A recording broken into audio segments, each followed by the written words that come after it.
Hello friends, Kara Plichinich here to inspire and empower you with another Photoshop tutorial. This time I'll show you how I used Photoshop's new Harmonize Neural Filter to turn this daytime photo of my son in his undead hamster costume into a spooky nighttime scene.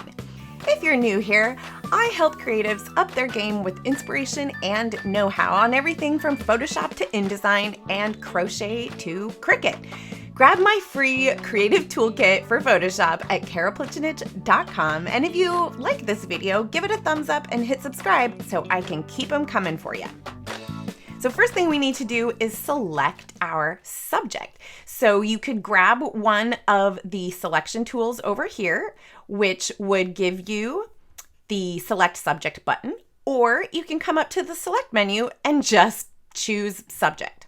So Photoshop is going to make a selection, and if we take a peek here, it's actually pretty good. I might just clean up a little bit around here, around his fingers, using the quick selection tool.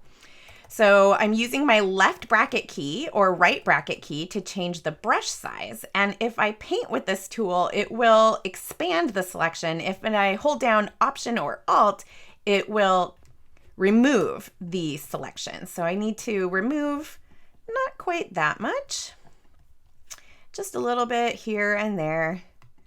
Once we feel like the selection looks good, we can just come down here to the bottom of the layers panel and click to add a mask. And there goes the background. All right, next thing, I'm going to grab my move tool and click and drag to bring this into this scene here. Now this is a stock image from Adobe Stock, from their free stock collection. I would encourage you to check out their collection of stock, free and otherwise, at stock.adobe.com. So now that we've got him in here, it's very clear that he's been cut and pasted in from another image, right? The lighting is off, the color tones, everything's not right. So what we're gonna do is take advantage of Photoshop's new Neural Filter. If we come up to the filter menu and come down to Neural Filters, and we see down here, there's something called Harmonization. Now this is in beta mode, so it's a work in progress, but you can still use it. So the first time you use it, you may have to click the little cloud icon, and that will download that filter for you. And once it's downloaded, there's nothing to install. It will do it itself, but you do need to download it, and then you can switch it on, and then it'll be ready for you. So here it's telling me to select a layer that I want to reference in this image.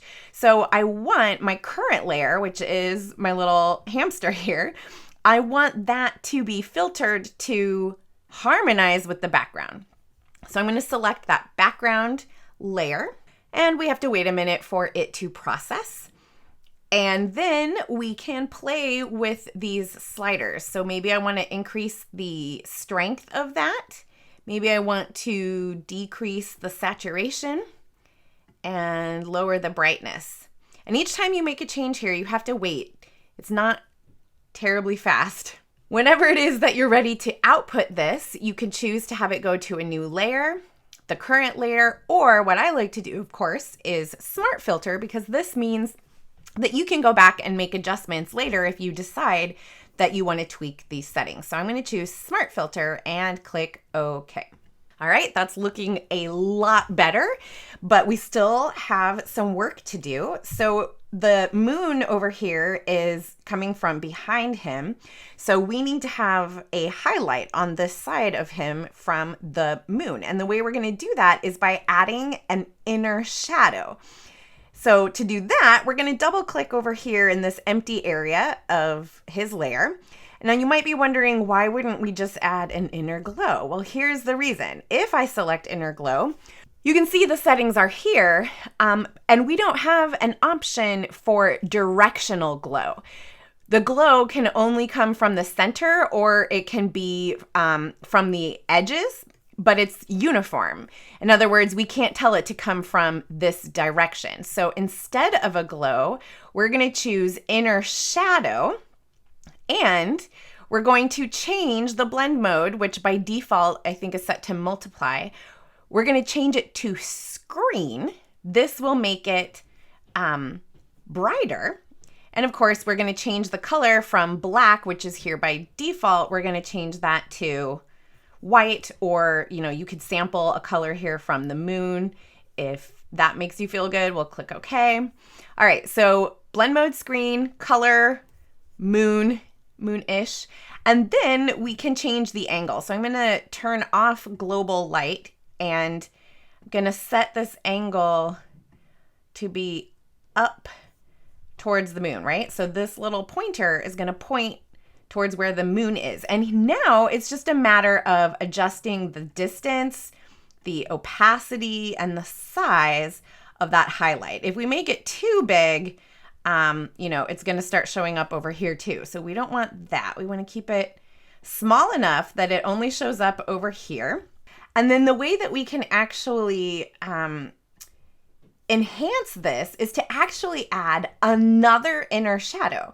So we do that by clicking the plus over here. So you can see that I've already got 2 inner shadows listed. So by default, there's probably just one. So you might have to click this plus. So now I'm going to select the second inner shadow. Now this one I'm going to leave as a shadow. So if there's a highlight on this side from the moon, that means there should be a shadow on the opposite side over here. So now the blend mode will be multiply as it is per default, and we'll leave this color as black, and then we can play with the angle and the distance and all of that until we're satisfied with how things look. I forget what my exact settings were, but something along those lines, and then we can click OK. Then I decided he was still too bright for the scene, so because he is a smart object, he was converted to a smart object the minute we exported that neural filter as a smart layer or smart filter. That made him into a smart object, which means all the things we do to him are going to be non-destructive. So I can just bring up the levels command by pressing Command or Control L, and I'm going to drag this middle slider to the right to just darken him a little more. Maybe grab the highlight slider and drag it to the left to limit the highlight output, and we'll click OK. And I believe I also desaturated him a little bit. So in this scene, it's very desaturated. So I'll bring up Command or Control U to bring up hue saturation. Again, because he's a smart object, this is non-destructive.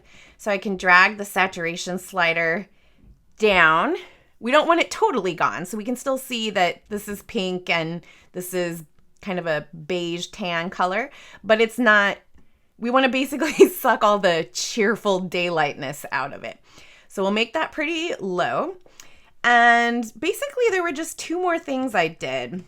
So his little feet down here, if he was walking in the leaves, they would be partially in the leaves, right? So I'm going to add a layer mask from the bottom of the layers panel.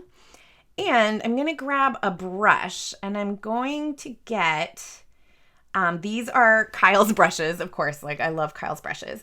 And I've got other videos linked below where I tell you more about these and where to get them. They're free for Creative Cloud subscribers, but essentially you're just going to come up to with your brush tool, you come click up here to open your presets, and then you click this cogwheel and you say, get more brushes. Okay.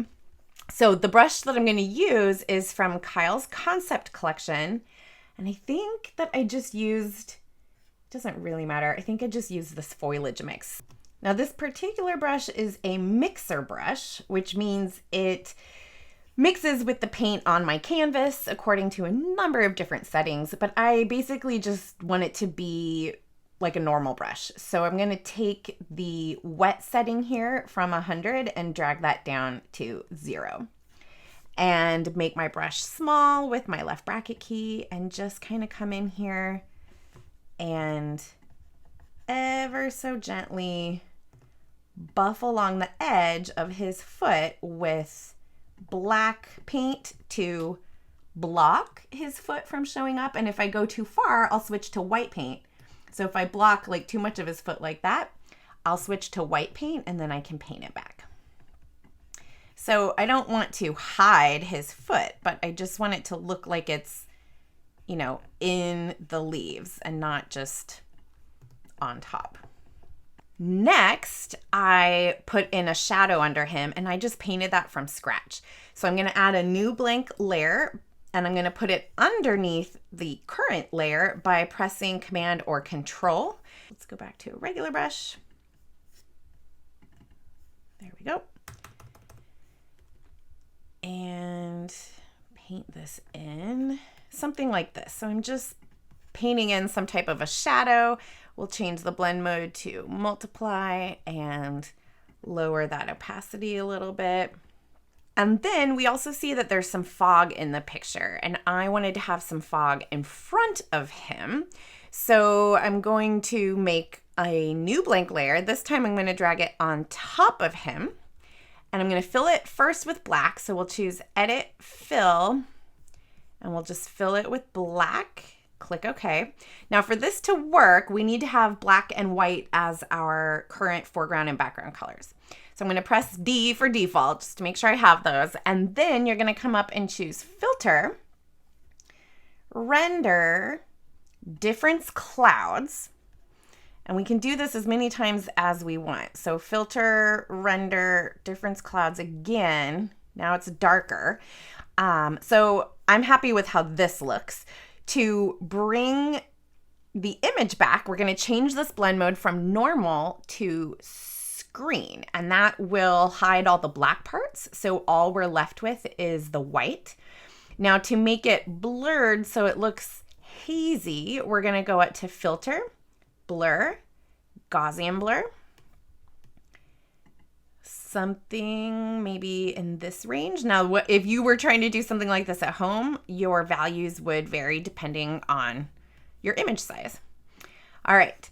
Now, this filter is applying more haze everywhere. And if I only want it to be kind of in the foreground, I'm going to add a mask to this. So I'll click to add a layer mask, and I'm going to fill it with black to hide the entire layer for the time being. And because black is currently my active background color, I can press Command Delete on a Mac, on a PC, Alt Delete. That hides all of that. And now I'm going to grab another one of Kyle's brushes. This time, if I search for cloud, he has Cloud's Fat. Maybe this. We can put some of this haze so that it's in front of him. That way he's in the scene and not just on top of it, right? That's an important distinction. Okay, and then last, we need to put X eyes on him. So I just used the type tool and click to create a new type layer. I'm using white up here for my color, and I'm just gonna put in a plus sign, and then I'll hit commit. Oh no, I want them to be black, sorry. So I'll highlight this text and let's come up here and click to bring up our color picker. And in this bottom left corner, I will make that black. I'll use my move tool to put it here on his little sweet face. And I'm gonna press Command or Control T to bring up free transform so I can rotate this and scale it. So I'm dragging inwards and holding Shift and Option to scale proportionally from all four sides. But most people's preferences don't require holding Shift, so you probably don't need it, but I'm an old dog and I like it that way. All right, now I'm holding Alt or Option to drag to make a copy of that layer. I'll bring up Free Transform again with Command or Control T and rotate that as well. So now we have two X's, which we can barely see. So I'm gonna put them in a folder. So I've got this layer selected. I'll Command or Control click to select this one.